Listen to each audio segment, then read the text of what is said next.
So you might be able to hear some noise in the background. That's because for this week, there's homeschooling going on. They decided to close the school site down for this week, the last week of term, because of a few classes being out, and more importantly, a number of teachers being out due to the virus. So at the moment, I think it's PE. It's quite interesting because in where our daughter changed from sort of the junior school, junior school, it was at one school, and I started the senior school. In the summer she was doing the junior school, and the PE was like Joe Wicks, etc. And then now in the senior school they actually have they're like PE's dance lessons they're doing, so that's quite interesting. I think for them it's a little bit different type of PE. Also, even though it's only been this week, just 4 days this week, the online lessons are completely different, because obviously at the infant junior school they just literally, here you go, here's some work, go and work on it. Whereas with the senior school they actually have, not all live video lessons, but quite a few on Teams and Zoom, etc. So anyway, that explains the noise.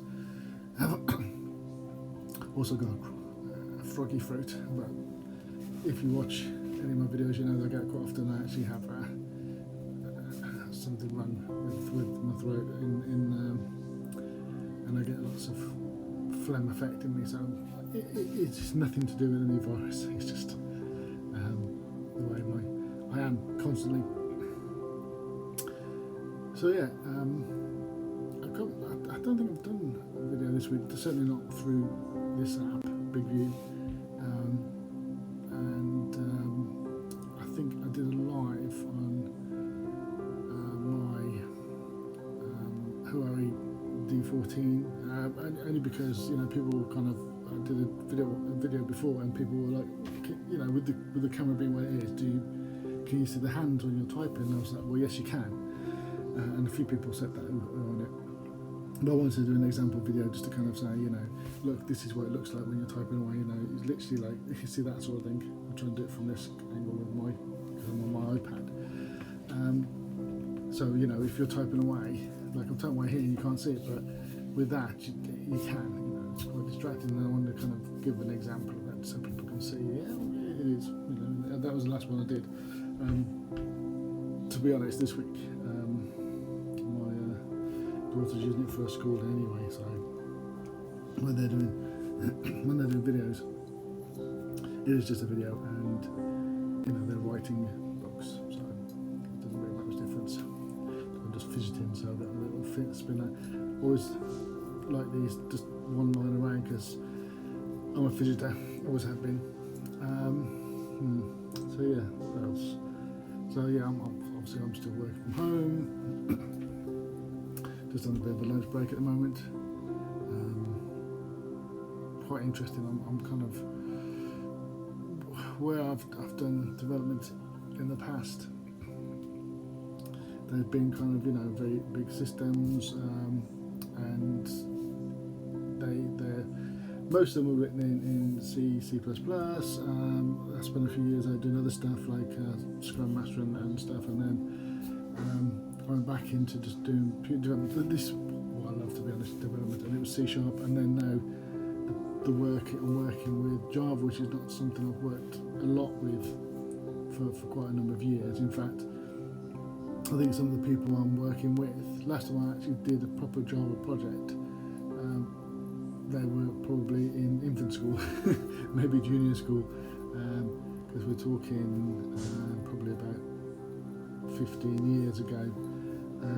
I've done some work with Java through that time, but not kind of full-on projects, if you know what I mean. It's been like, change here, change there, etc. So yeah, it's quite interesting to go back to Java and see how much it's changed. But also using things like Lombok, which is really useful, and also because, again, the system I'm working with is all microservices, looking at Spring and Spring Boot for that. So it's all fun and games at the moment. A lot to get back up to speed with. having been in development for over 20 years, I won't say exactly over, but coming on close to a quarter of a century.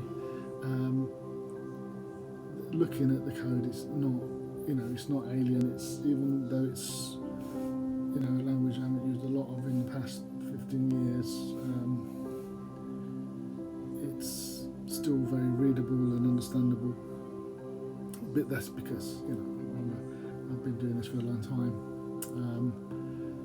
And as I say, it's not that I'm alien to Java, and it's not that I haven't done stuff in the last 10-15 years. It's just not full-on projects, so it's quite fun.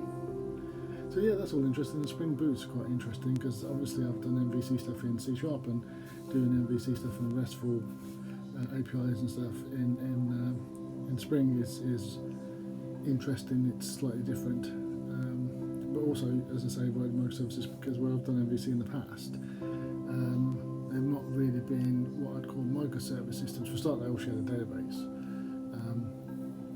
They were independent systems, independent services or servers, but not written as a microservice, because if they were, a lot of them would be a lot more simple. Anyway, I need to go now, so I will catch you all later. Bye for now.